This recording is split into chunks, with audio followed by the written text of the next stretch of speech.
Gacchami means I take refuge in Buddha, I take refuge in Dhamma, and I take refuge in Sangha. Namaste and good morning to everyone. Today is the sacred day of Buddha Purnima and it is celebrated as Buddha's birthday. It is also known as Buddha Jayanti or Vesak. It is one of the important festivals in India.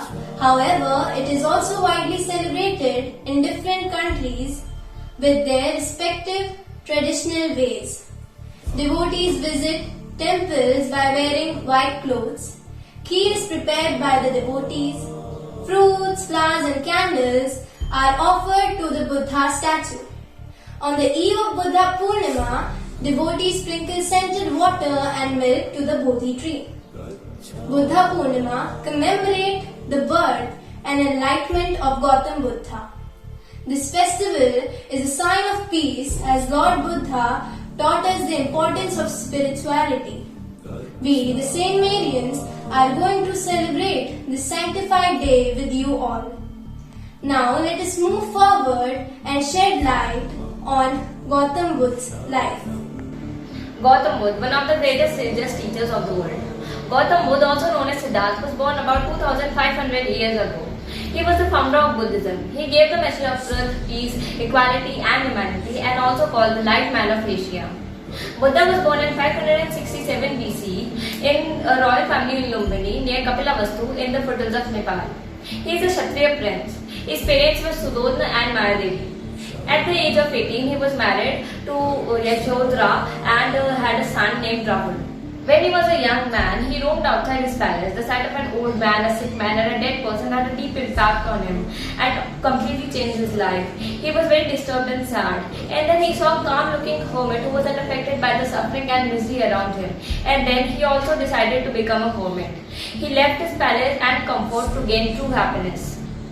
He meditated for many days under a peepal tree called Bodhi tree at Bodh Gyan Bihar, where he attained enlightenment at the age of 35. And after that, he was called Buddha or the Wise One. Buddha started a new religion called Buddhism. Buddhism gained popularity. The teachings of Buddha are contained in 4 noble truths, and the 8 full paths are as right speech, right belief, right action, right recollection, right effort, right thought, right belief, right meditation, and right living. Some of the main teachings of Buddha are as middle path. One should neither live a life of extreme luxury nor extreme estate. Second, not violence or ahimsa. He taught people to be kind and to respect everyone. Nirvana, freedom from the cycle of life and death. Theory of karma. He believed that the results of our action or karma, whether good or bad, affect us not only in this life but in our next life also. Against caste system. He believed that everybody is equal. Against rituals and sacrifices. He was against costly rituals and sacrifices. Buddha attained his nirvana in Kushinagar, Uttar Pradesh in 483 BC.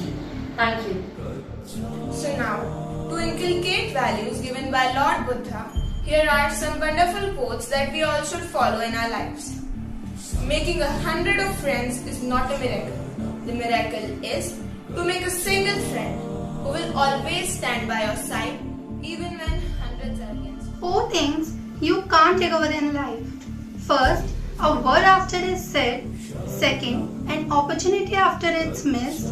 Third, the time after it's lost. And fourth, the trust after it's gone. Life is like a book. Some chapters are sad, some are happy and some are exciting. But if you will not turn the page, you will never know what the next chapter holds. Gautam Buddha, बौद्ध धर्म के प्रवर्तक, इन महापुरुष ने हमें जीवन जीने की कला सिखाई। इसलिए आज के इस पर्व पर हम उनकी जीवनी से एक कहानी आपके समक्ष प्रस्तुत करने जा रहे हैं। ये कथा गौतमी नामक एक कन्या की है, जिसकी बेटी की अचानक ही मृत्यु हो गई। कुछ दिनों पहले उसके पति का भी देहांत हुआ था।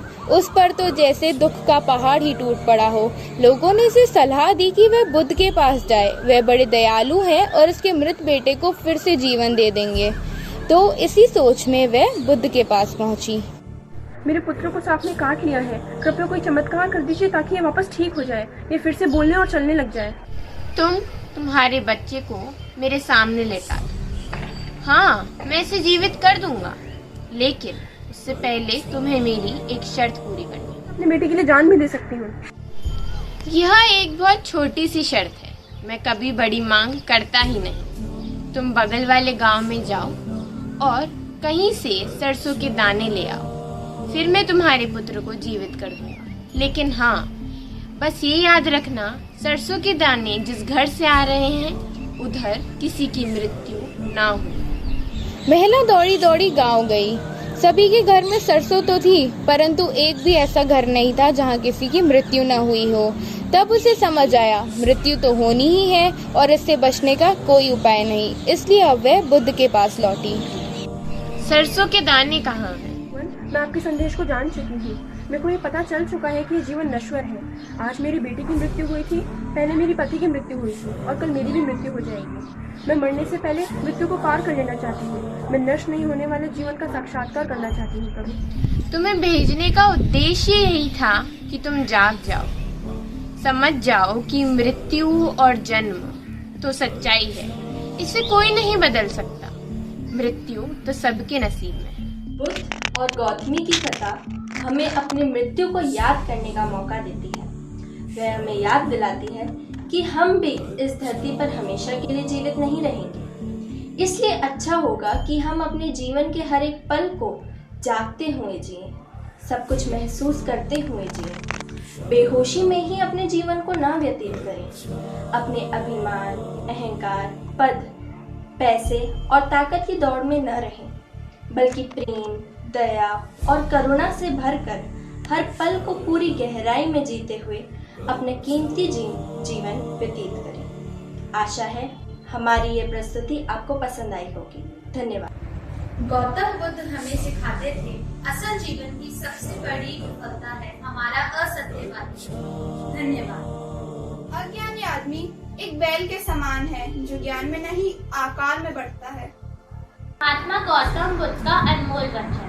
आप चाहे कितनी भी अच्छी किताबें पढ़ ले, कितने भी अच्छे शब्द सुने, लेकिन जब तक आप उन्हें अपने आचरण में नहीं लाते तब तक उनका कोई फायदा नहीं होगा। धन्यवाद। अभी आप सभी ने मेरे साथियों से जाना कि बुद्ध पूर्णिमा क्यों मनाई जाती है। भगवान बुद्ध के जीवन और सिद्धांत मानव जाति के लिए आदर्श प्रस्तुत करते हैं। 2500 वर्ष पूर्व कहे गए उनके एक एक शब्द वर्तमान में संपूर्ण मानव जाति को जीवन मूल्य व जीने की कला सिखा रहे हैं। उनके विचार केवल भारत में ही सीमित न रहकर संपूर्ण विश्व में फैल गए हैं। भगवान बुद्ध ने जो प्रेम और करुणा का संदेश दिया वह मानवता को आलोकित कर रहा है। मैं कहना चाहूँगी कि अशोक एक चक्रवर्ती सम्राट थे। उनका कलिंग युद्ध के बाद हृदय परिवर्तित हो गया। महात्मा के विचारों से प्रभावित होकर वह उनके अनुयायी हो गए और मानवता और दूसरे के दुख को समझना और दीन दुखियों की सेवा करने को सर्वोपरि रखा। उन्होंने दया, प्रेम, सत्य, अहिंसा जैसे मानवतावादी विचारों का प्रचार और प्रसार किया। वहीं दूसरी ओर हमारे संविधान निर्माता डॉक्टर भीमराव अंबेडकर भी बुद्ध के विचारों से अछूते न रहे। महात्मा बुद्ध से प्रभावित होकर उन्होंने बौद्धत्व को अपनाया और मानव धर्म को सर्वोपरि रखा। दूसरे के दुख दर्द को अपना समझा और दीनों के उत्थान के लिए अपना जीवन लगा दिया। यदि हम महात्मा बुद्ध के विचारों को अपनाएं तो हमारे जीवन और समाज की अनेक समस्याओं का समुचित समाधान निकाला जा सकता है। तो आइए बुद्ध पूर्णिमा मनाने के औचित्य को सफल बनाते हुए हम सभी संकल्प लें कि भगवान बुद्ध के विचारों, सिद्धांतों और शिक्षा को अपने जीवन में अपनाएंगे और अपने समाज व देश में एक सकारात्मक सोच लाएंगे। आप सभी को बुद्ध पूर्णिमा की हार्दिक शुभकामनाएं। धन्यवाद। Wishing all of you a very happy Buddha Purnima. Buddha Purnima commemorates Lord Buddha's enlightenment, birth and death. On this holy occasion, let us pray to God that we may have the grace to walk on the paths of the teachings of Lord Buddha, be enlightened, we may be able to love everyone and the entire creation.